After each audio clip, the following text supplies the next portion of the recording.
Dr. John Yang. Mr. Speaker, it is a great privilege to speak on the report about inquiry into improving child health outcomes and preventing child abuse with a focus from preconception until 3 years of age. I would like to first commend Dr. Paul Hutchison, Chair of the committee, for his outstanding leadership in the conduct of this inquiry.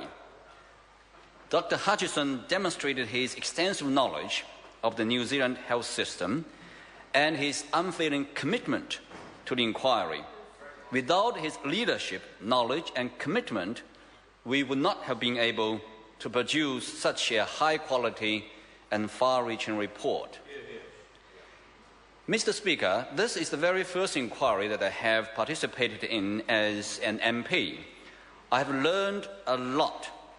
There were 4 doctors on the committee initially, including Dr. Paul Hutchison, Dr. Jackie Blue, Dr. Cam Kilder, and Dr. Jan Yang myself. Dr. Paul Hutchison used to say that I was the real doctor, but the fact is the other 3 doctors are genuine medical doctors. I'm not. I have a PhD, but knew little about New Zealand health system and medical issues.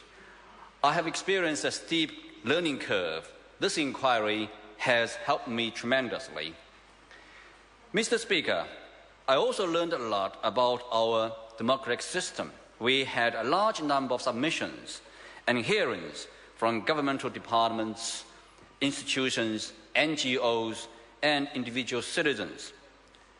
I also would like to emphasize that the inquiry adopted a science-based approach. Mr. Speaker, the inquiry makes 12 major recommendations and 130 detailed recommendations. Some major recommendations are to research the cost-effectiveness of early intervention programs from preconception to 3 years, to set a national health target for all women to have an antenatal assessment within the first 10 weeks of pregnancy, to make sexual education mandatory in all schools and increase access to long-acting contraceptives.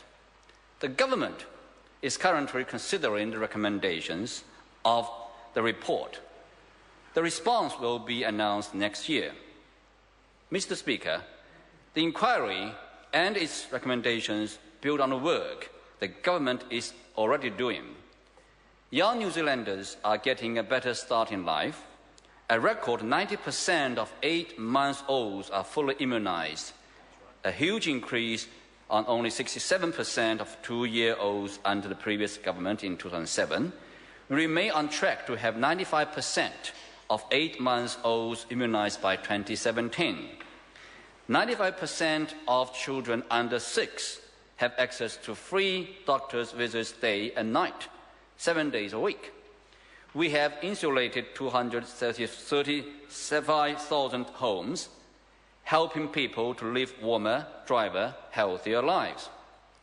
And over 40,000 children are participating in the rheumatic fever prevention program. Budget 2013 is investing $24 million into rheumatic fever prevention.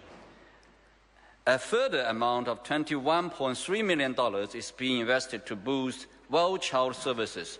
This will deliver an extra 54,000 visits to around 18,000 mothers who need this additional support.